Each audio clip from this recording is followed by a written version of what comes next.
I was fastening the top button of my coat when the email landed like a small hammer on a thin bell. Your flight has been canceled. A minute later came the text from my daughter, sprightly with exclamation marks that felt like instructions. Dad, the airline's a mess and the weather's risky for seniors. Just drive. It'll be safer for you. Love you. I stared at the word seniors until the screen dimmed and woke again. The forecast was clear. The airline agent confirmed seats were open.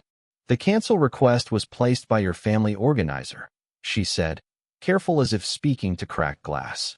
Before we continue, be part of our growing family by hitting that subscribe button. And here's something fun. Share your name and tell us where you're tuning in from in the comments. We might feature you with a shout out in our next video, because your support truly means the world to us. Now, let's proceed. Would you like me to reinstate? For years I had been the man who reinstated flights, plans, relationships, peace at any price. No, I said, hearing my voice find a new muscle. Leave it canceled. I shut down the laptop, took the small green ribbon box from the hall table, and slid the car into the long dark like a page under a steady hand. If they wanted me to drive 9 hours to prove I was still capable, I would. But I wouldn't arrive the same man who left.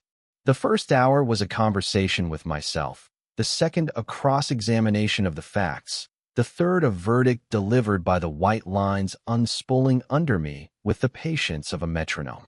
I counted the years I had quietly underwritten other people's certainty, the deposits I'd put down just in case, the reservations made with my card, because you're the organized one, the favors smoothed with an apologetic laugh that always ended with my signature.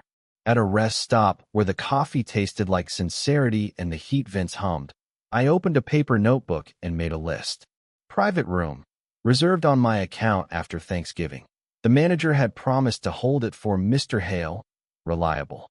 Wine, the case priced at a loyal customer discount, billed to the same card. Car service for the in-laws, my old corporate code. Florist, string quartet, bakery, kids' gift bags, a church donation slipped in under the family name, but paid by me. I had been told I was too old to fly, but just the right age to be invisible in every ledger that mattered. I drew a line, totaled the numbers, and felt not anger but alignment. Then I made calls, each one a gentle click of a system powering down. Hi, it's Michael Hale, the card ending in 43. Please release the private room for the 24th. Yes, I understand the wait list will be thrilled. The chorus of professionals responded with that practiced blend of regret and relief. The bakery thanked me for the notice and, on their own, offered to donate the cupcakes to the shelter across town. The car service removed my code. The wine shop agreed to reroute the order to the hospice near my house.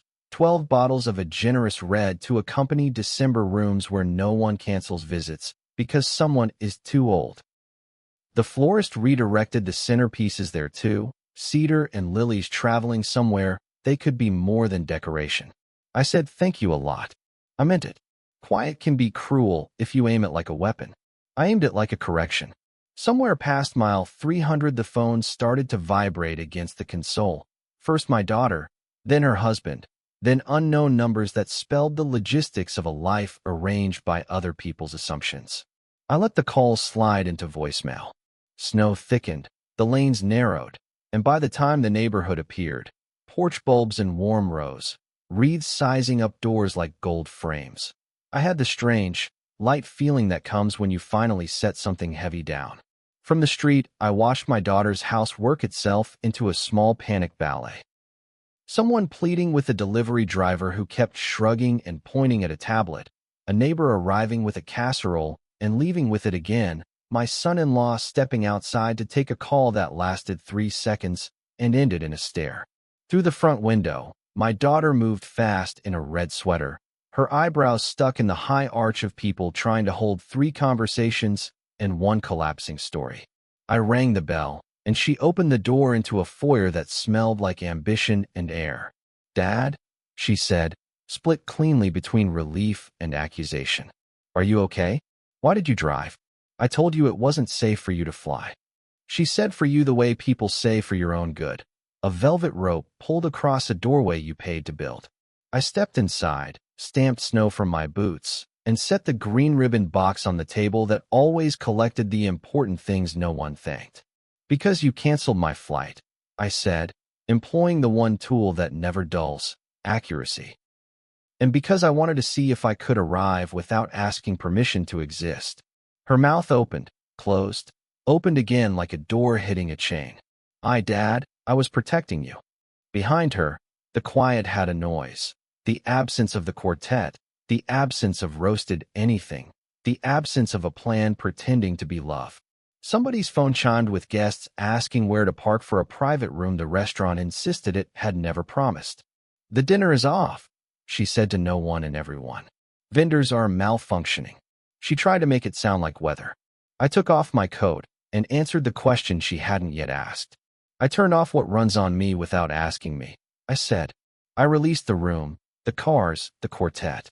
The wine and flowers went to a place that needs them more than centerpieces do. You can still have people here. You can still have Christmas, but not the kind we buy in bulk with a story about my fragility taped to the side. You punished everyone. It was a statement and an easy out. I shook my head. I declined a role I was never allowed to audition for. We looked at each other across a thin strip of hardwood that may as well have been a border. For a breath I saw her as the kid in the yellow coat pedaling hard and shouting, "Don't let go." I had held the seat for years, jogging behind a grown woman with a mortgage, a career, a family, the whole time pretending it was still practice. My hands were cold. I put them in my pockets and listened to the doorbell ring. Guests came because they had already planned to, and stood in the foyer blinking at the unpreparedness as if it were indecency. Some left quickly, sheepish and grateful to be spared their own performance. Others hung back to whisper solutions into a room that had run out of problems money could fix. My daughter's hands hovered over her phone, trembling with the muscle memory of control. What do I tell them? She whispered, as if honesty were a recipe she couldn't remember. I kept my voice even. Tell them the formal dinner is canceled. Tell them the door is open if they want to help us cook. She stared at me, searching for the trap. I offered none. At last she typed, paused, frowned, then sent. Replies arrived like a weather map, red for anger, green for relief, blue dots of confusion moving east. We went to the kitchen, which had the bones of a kitchen that could make a meal and the anxiety of one that hadn't been asked to in a while. I rolled up my sleeves and found a knife with a proper weight. She stood beside me, an apprentice in a room she owned, and apologized without looking up. "I'm sorry about the flight," she said, the words sliding out and landing with the clatter of silverware that's finally been put in the right drawer. I halved an onion cleanly and said, "I know. I'm sorry I taught you that saving me means canceling me." We worked. Garlic surrendered under the blade. A pot accepted stock like a promise honored. The stove ticked itself awake. People who stayed tied on aprons that someone's cousin found in a drawer and set to chopping, stirring, telling small true things about their lives. Without the quartet, the house had to provide its own music. It did. Sometime between the soup becoming itself and the bread deciding to brown, my daughter leaned her hip against the counter and watched me the way one watches a bridge that has always stood but has never been inspected. "Why didn't you just call me when the email came?" she asked. Not accusation anymore, curiosity that hurt. I salted the pot and answered the only way that mattered. Because if I had, I would have tried to convince you. And that would have made me a beggar for agency in a life I paid for. She nodded once, a small wince in it, and I felt us advance a yard past the old border. The evening did the thing good evenings do when the performance is canceled and the people remain. It lowered its shoulders. Children discovered the bottom of a game cupboard and invented rules. A neighbor showed up with a tureen like a trophy and stayed to wash dishes. My son-in-law apologized in a low voice for being complicit and then flinched at his own theater. I handed him a stack of plates and said, "Complicity ends when the plates move." And he laughed because he knew he'd been seen and not sentenced. In the living room, the tree accepted a new ornament, hand-carved, a tiny bicycle with a bell you had to coax. My daughter hung it at eye level and tapped it. The sound was small and accurate. She caught me watching and gave a wet laugh that wasn't quite a laugh. Letting go, she said, half tease, half test. Letting you ride, I said. Different verbs. Later, after the last pot surrendered to soap and the last guest surrendered the need to be impressive, the house leaned back and remembered it was a place for sleeping. My daughter folded a blanket over her knees and looked at me with a face that had left the age of exclamation points. Tomorrow, she said, you should fly home. I'll not manage it. You can book it. I nodded. My card, I said, and we both smiled at the two words that had worn grooves in our family until they meant the opposite of what they said. My choice, I corrected. She took a breath you could hang a lantern on. Your choice, she repeated, trying the taste of it, finding it sharper and better than she'd expected.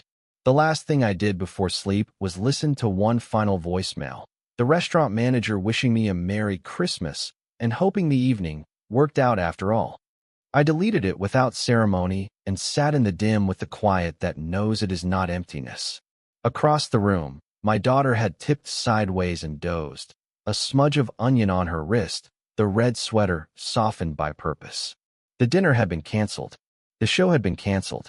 But Christmas, this ordinary, earned, noisy, unphotogenic Christmas, had gone on, not because I reinstated anything, but because I refused to.